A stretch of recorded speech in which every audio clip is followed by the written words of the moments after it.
Այսօր միած շատ հետաքրքիր տեղ ենք գնալու էքսկուրսիայի, բայց ոչ թե սովորական գործարան, այլ արհեստական բանականության գործարան։ Պատրաստ եք։ Եկեք բացենք վարագույրները ու տեսնենք, թե իրականում ոնց է կառուցվում այս տեխնոլոգիան հենց զրոյից, հումքից մինչև վերջնական արտադրանք։ Գիտեք, մեզանից շատերի համար արհեստական բանականությունը դե մի տեսակ կախարդանքի նման մի բան է, չէ՞։ Մի խորհրդավոր սև արկղ, որը ոնց որ թե հասկանում է մեզ, բանաստեղծություններ է գրում, արվեստ է ստեղծում, բայց արդյոք իրականում այդպես է։ Պատասխանը անկեղծ ասած միանշանակ ոչ է։ Իրականում իր հիմքում արհեստական բանականությունը շատ ավելի նման է մի լավ կազմակերպված արդյունաբերական պրոցեսի։ Այնպես որ եկեք մտածենք դրա մասին ոչ թե որպես կախարդանքի, այլ հենց արտադրության։ Լավ, եկեք խորանանք այս թեմայի մեջ։ Մեր էքսկուրսիայի առաջին կանգառը, այսպես ասած, հիմնարար սկզբունքների բաժինն է։ Հենց այստեղ մենք կփորձենք հասկանալ այն հիմնարար փոփոխությունը, որ ԱԱՊ-ն բերեց ծրագրավորման աշխարհ։ Ահա թե որն է ամենամեծ փոփոխությունը։ Տեսեք, ավանդական ծրագրավորման մեջ ինժեներն էր գրում բոլոր կանոնները։ Պատկերացրեք, որ դուք պետքա ծրագրավորեք մի մեքենա, որ, ասենք, ալյումինը կարբոնից առանձնացնի։ Դուք ստիպված կլինեիք մանրամասն քայլ առ քայլ նկարագրել քաշի, անդրադարձի, խտության բոլոր կանոնները։ Իսկ մեքենայական ուսուցման դեպքում ամեն ինչ գլխիվայր շուռ է գալիս։ Ինժեներն էլ կանոններ չի գրում, նա պարզապես տվյալներ է տալիս, ու մեքենան ինքնուրույն պարզում է կանոնները։ Այսինքն, ամենակարևորը սա։ Մեքենայական ուսուցումը մի պրոցես է, որտեղ դուք մեքենային կանոններ չեք սովորեցնում։ Ոչ։ Դուք նրան տալիս եք տվյալներ ու ասում, թե ինչ արդյունք եք ուզում, իսկ մեքենան ինքնուրույն գտնում է օրինաչափությունները։ Սա նման է նրան, որ հրահանգների ձեռնարկ տալու փոխարեն դուք ուղղակի ցույց եք տալիս ու ասում դե սրանից սովորիր։ Ու սա հիանալի երևում է որակի վերահսկման այս օրինակում։ Պատկերացրեք, դուք ուզում եք ավտոմատ տեսակցիկ ստեղծել, որը գտնի, ասենք, մանրադիտակային ճաքեր իխնաթիռի դետալների վրա։ Կոդով ճաքի սահմանումը տալու փոխարեն դուք ուղղակի ցույց եք տալիս ԱԲ համակարգին 100,000 հատ լուսանկար կատարյալ դետալներով ու մի 100,000 հատ էլ թերի դետալներով։ Ու վերջ։ Համակարգը վերլուծում է պիքսելները, գտնում է վիճակագրական տարբերությունները ու կառուցում է ճաքի իր սեփական ներքին մոդելը։ Ինքնուրույն։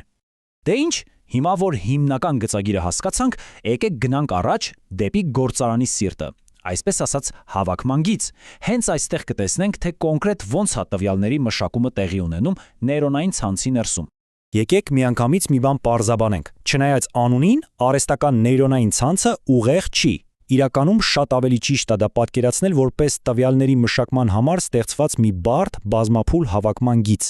Ուրեմն, այս հավաքման գիծը աշխատում է 3 հիմնական փուլով։ Ամեն ինչ սկսվում է առաջին քայլից, հումքի ընդունումից, կամ ինչպես ասում են, մուտքային շերտից։ Այստեղ տվյալները մտնում են համակարգ։ Հետո գալիս է երկրորդ փուլը՝ միջանկյալ շերտերը։ Սա ամենահետաքրքիր մասն է, որտեղ տվյալներն անցնում են մի քանի մաթեմատիկական ֆիլտրերով ու առանձնացվում են կարևոր հատկանիշները։ Ու վերջում երրորդ քայլը վերջնական ստուգումն է կամ ելքային շերտը։ Հենց այստեղ համակարգը տալիս է իր վերջնական պատասխանը, լինի դա կանխատեսում թե որոշում։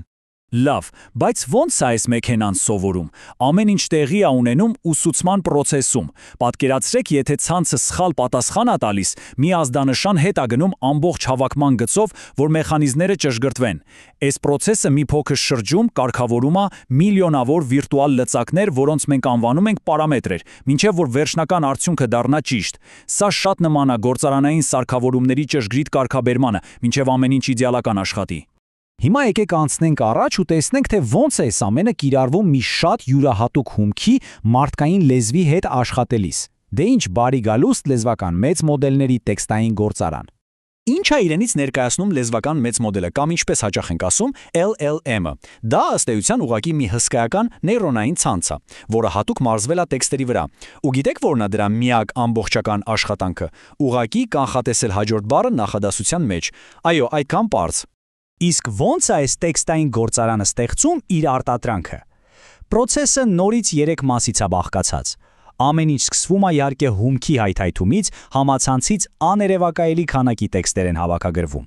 Դրանից հետո գալիս է երկրորդ փուլը՝ բաղադրիչների մասնատումը, մի գործընթաց, որը կոչվում է տոկենիզացիա։ Ու վերջապես երրորդ քայլով գործի անցնում հենց հավաքման գիծը, որտեղ տեղի է ունենում այն հայտնի հաջորդ բառի կանխատեսումը։ Հիմա մի շատ հետաքրքիր բան. ինչ են տոկենները։ Բանն է, որ աբեն բառերը չի կարդում այնպես, ինչպես մենք։ Այն տեքստը բաժանում է ստանդարտ փոխարինելի մասերի, որոնք էլ հենց կոչվում են տոկեններ։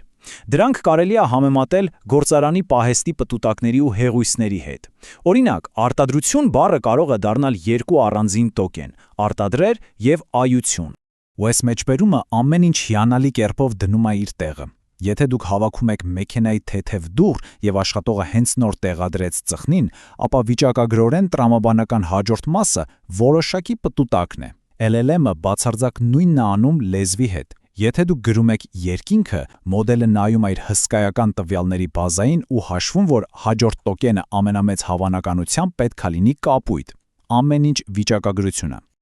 Լավ, հասկանալի է։